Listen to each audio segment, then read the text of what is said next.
Assalamualaikum warahmatullahi wabarakatuh. Perkenalkan, kami kelompok dengan beranggotakan saya sendiri Ovi Setiawati, teman saya Kaldera Dias dan Ferdiansah. Di sini kami akan mempresentasikan atau menjelaskan mengenai metode harga pokok pesanan dengan proses melalui lebih dari satu tahap produksi.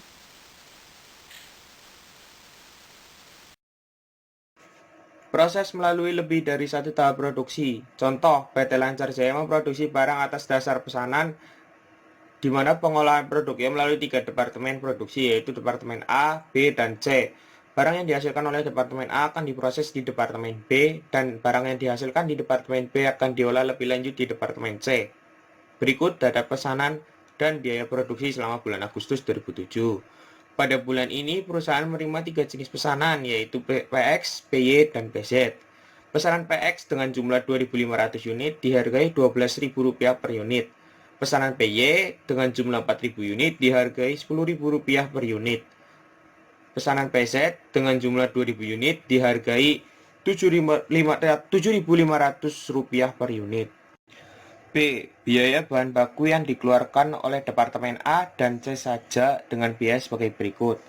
Pesanan PX pada Departemen A mengeluarkan biaya bahan baku sebesar Rp4.500.000 dan pada Departemen C sebesar Rp2.500.000 dengan total Rp7 juta pada pesanan PX. Pesanan PY pada Departemen A mengeluarkan biaya bahan baku sebesar Rp6 juta dan pada Departemen C sebesar Rp4 juta dengan total Rp10 juta. Pesanan PZ pada Departemen A mengeluarkan biaya bahan baku sebesar Rp2.400.000 dan pada Departemen C sebesar Rp3.600.000 dengan total Rp6 juta.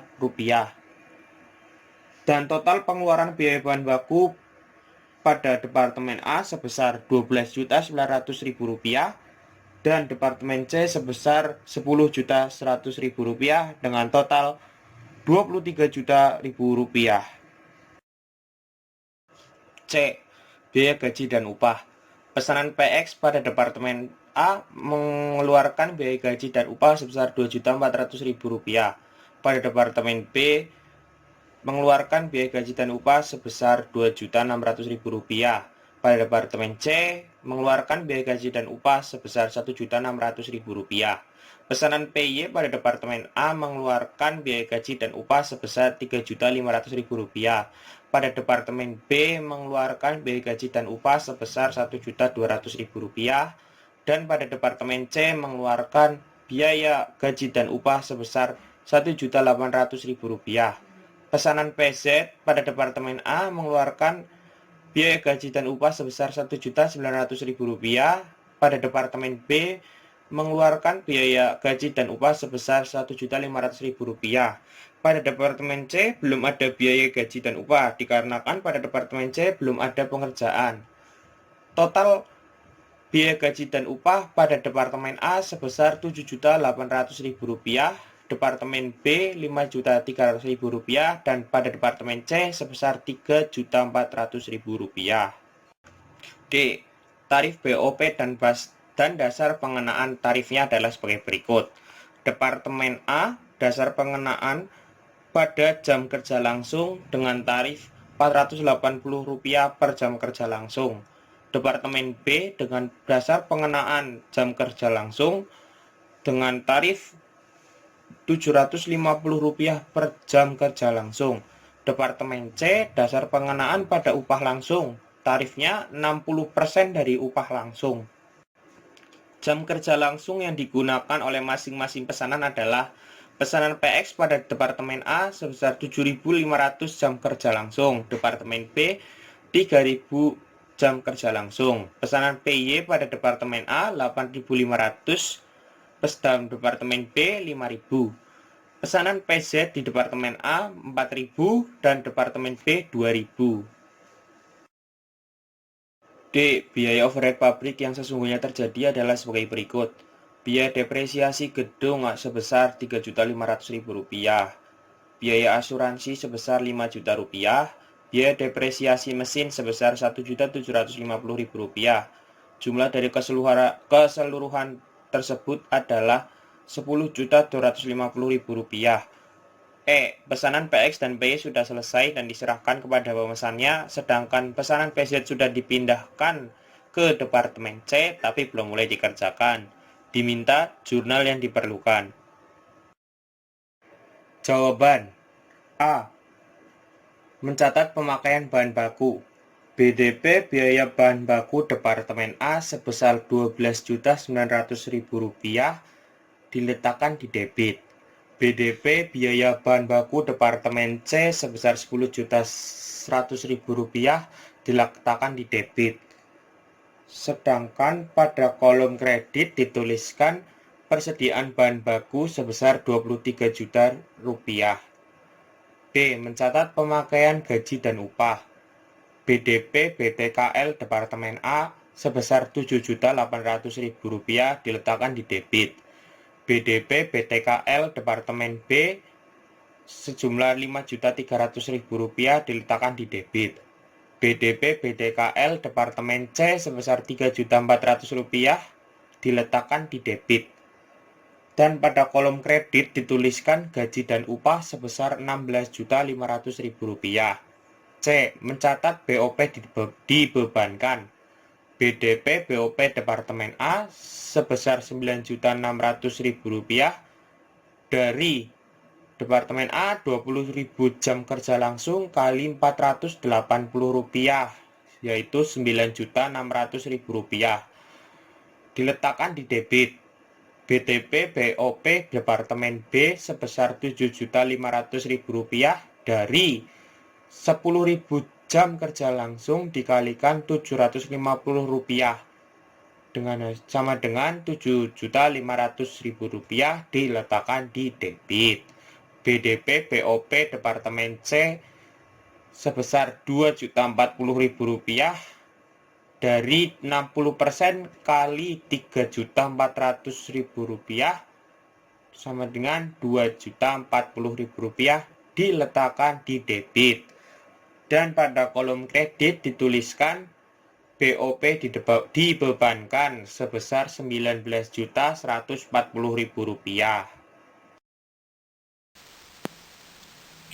Mencatat BOP sesungguhnya. Dalam soal disebutkan total BOP sesungguhnya sebesar Rp10.250.000 yang terdiri dari biaya depresiasi gedung sebesar Rp3.500.000, biaya asuransi sebesar Rp5 juta, biaya depresiasi mesin sebesar Rp1.750.000. Kemudian BOP dibebankan kita letakkan di debit sebesar Rp10.250.000 dan BOP sesungguhnya di kredit sebesar Rp10.250.000. Lalu, untuk mencari selisih BOP ini berasal dari BOP dibebankan dikurangi BOP sesungguhnya. Jadi, Rp19.140.000 dikurangi Rp10.250.000 sama dengan Rp8.890.000. Kita tulis di kredit.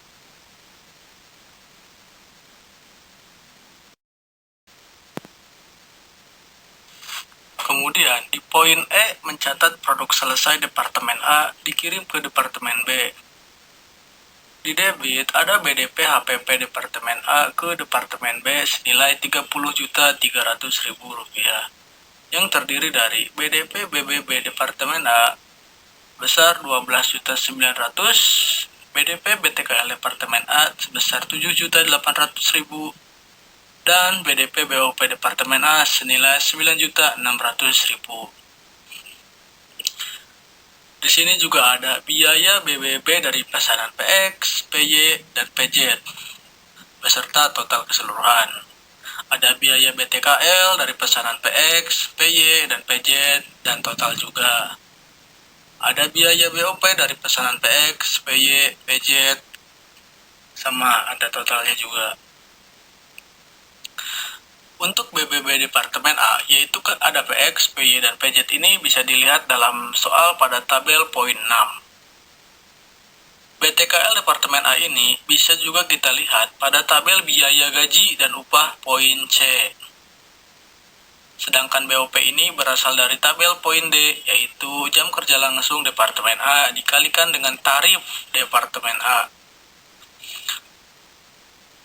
Maka PX 7.500 jam kerja langsung atau JKL dikali 480 sama dengan 3.600.000 rupiah.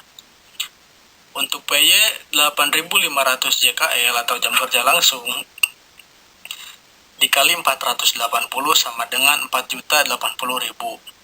Dan untuk PJ 4.000 JKL atau jam kerja langsung dikali 480 sama dengan 1.920.000.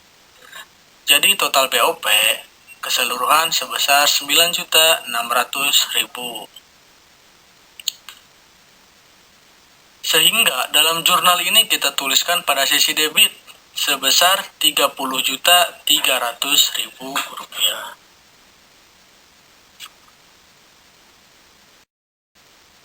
Kemudian mencatat produk selesai Departemen B dikirim ke Departemen C. Di debit ada BDP HPP Departemen B ke Departemen C yang berjumlah 43.100.000 rupiah, yang terdiri dari BDP HP Departemen B ke Departemen C senilai 30.300.000 dan BDP BTKL Departemen B senilai 5.300.000. Selanjutnya ada BDP BOP Departemen B senilai 7.500.000. Di sini ada pesanan PX, PY, PZ dari BBB, ada pesanan BBB dari PX, PY, PZ, ada pesanan BTKL dari pesanan PX, PY, dan PZ, ada BOP dari pesanan PX, PY, dan PZ juga. Di sini ada BBB pesanan PX senilai 10.500.000 dari pesanan PY 13.580 dan pesanan PZ senilai 6.220 dan sekian. Maka di sini BBB PX, PY, dan PZ berasal dari total produk selesai Departemen A ke Departemen B. Kemudian, BTKL Departemen B berasal dari tabel biaya gaji dan upah poin C. BOP Departemen B berasal dari tabel poin D, yaitu jam kerja langsung Departemen B dikalikan dengan tarif Departemen B. Maka, PX 3.000 JKL atau jam kerja langsung dikali 750 sama dengan 2.250.000. PY sama dengan 5.000 jam kerja langsung dikali 750 sama dengan 3.750.000. Dan untuk PZ, 2.000 JKL atau jam kerja langsung dikali 750 sama dengan 1.500.000. Sehingga dalam jurnal ini kita tuliskan pada sisi debit BOP HPP Departemen B ke Departemen C sebesar 43.100.000 rupiah. Selanjutnya, jurnal untuk mencatat produk selesai Departemen C dikirim ke gudang. Disebutkan dalam soal bahwa pesanan PX dan PY sudah selesai, sedangkan pesanan PZ sudah dipindah ke Departemen C tetapi belum mulai dikerjakan. Artinya, PZ ini masih disebut sebagai produk dalam proses. Untuk menulis jurnalnya di sini, kita mencari HP Departemen B ke C. Bisa kita lihat pada tabel jurnal sebelumnya, tertera HP pada pesanan PX sebesar 15.350.000, PY 18.530.000, jadi total produk selesai senilai 32.880.000. Untuk pesanan PZ karena masih dalam proses, jadi kita tulis di sebelahnya sebesar 9.220.000. Selanjutnya ada BBB atau biaya bahan baku pesanan PX, PY, dan PZ. Sesuai pada tabel poin B dalam soal, bahan baku PX 2.500.000, PY 4 juta, jadi total produk selesai sebesar 6.500.000. Lalu PZ-nya di sini 3.600.000. Lalu ada BTKL atau biaya tenaga kerja langsung, berasal dari tabel biaya gaji dan upah pada pesanan PX dan PY. Untuk PZ di sini belum ada karena produk tersebut masih dalam proses. Kemudian ada BOP. Di sini BOP dihitung dari tarif pada Departemen C, yaitu 60% dari upah langsung. Jadi, untuk pesanan PX di sini berarti 60% dikali 1.600.000 menjadi 960.000. PY 60% dikali 1.800.000 menjadi 1.080.000. Jadi, total produk selesai senilai 2.040.000. Untuk total pesanan PX sebesar 20.410.000, pesanan PY 25.410.000, lalu total produk selesai senilai 44.820.000, dan produk dalam proses atau pesanan PZ 12.820.000. Penulisan jurnalnya di sini berarti persediaan produk selesai senilai 44.820.000 dituliskan di sisi debit, kemudian ada BDP HP Departemen B ke Departemen C 32.880.000, BDP BBB Departemen C 6.500.000, BDP BTKL Departemen C 3.400.000, dan BDP BOP Departemen C 2.040.000 itu dituliskan di sisi kredit.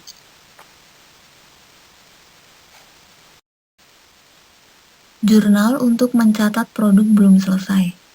Di sini, persediaan produk dalam proses sebesar 12.820.000 dituliskan di sisi debit sesuai dari perhitungan pada jurnal sebelumnya. Untuk sisi kreditnya, berarti BDP HP Departemen B ke Departemen C sebesar 9.220.000 dan BDP BBB Departemen C 3.600.000. Kemudian, jurnal untuk mencatat hasil penjualan dari pesanan PX dan PY. Perhitungannya ini berasal dari jumlah unit dikalikan harga per unit. Jadi untuk pesanan PX, 2.500 dikali 12.000 sama dengan 18 juta. Kemudian pesanan PY, 4.000 dikalikan 10.000 sama dengan 40 juta, dijumlahkan menjadi 58 juta. Jadi, kas kita tuliskan di sisi debit sebesar 58 juta dan piutang dagang dikredit 58 juta. Yang terakhir ada jurnal untuk mencatat HP produk yang dijual dari pesanan PX dan PY. HP produk selesai ditulis di debit senilai 44.820.000 dan persediaan produk selesai di kredit senilai 44.820.000.